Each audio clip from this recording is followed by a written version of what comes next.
Isang pinagpalang araw sa ating lahat. So, ngayong araw is March 20, 2024. So, ngayon is tatalakayin natin or ipagpapatuloy natin yung ating nasimulang series ng ating devotion. So, yung series na yun is yung Growing in Grace.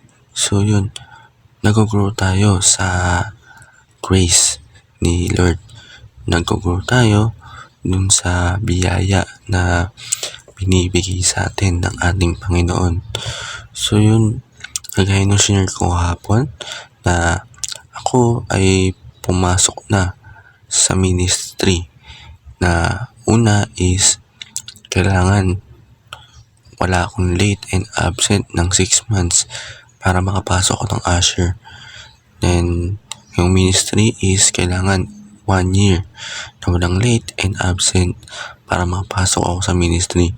Yun, diba? Kita mo yung effort na binigay ko na para makapasok at paglingkuran ng Panginoon. So, yun, dahil sa effort na yun, ako'y lumago bilang isang Kristiyano. And nung nandun na ako sa pagiging ministry is pinaglilingkuran ko ang Panginoon gamit yung mga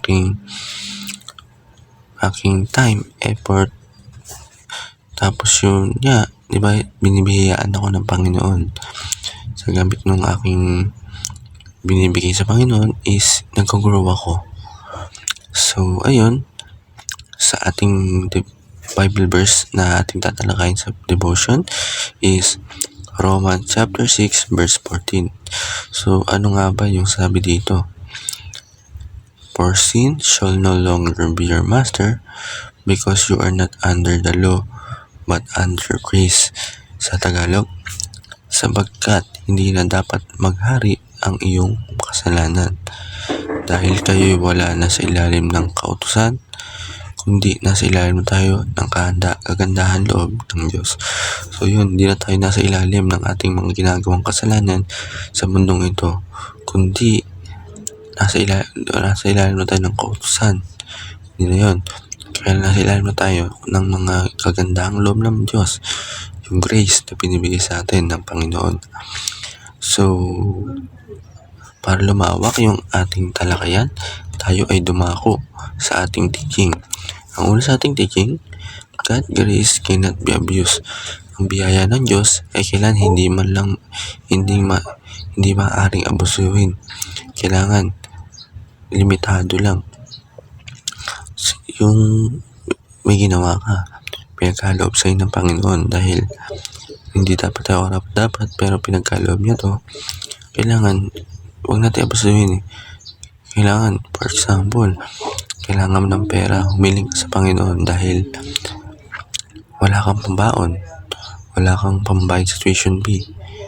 Dahil nga sa kabutihan ng Diyos, tutulungan ka niyan. Bibigyan ka ng financial para mabayaran yan. Pero inabuso mo, pinansugal mo yung kaysa dapat na hiniling mo na pang tuition mo. Huwag natin abusuhin yung biyaya na binibigay ng Panginoon.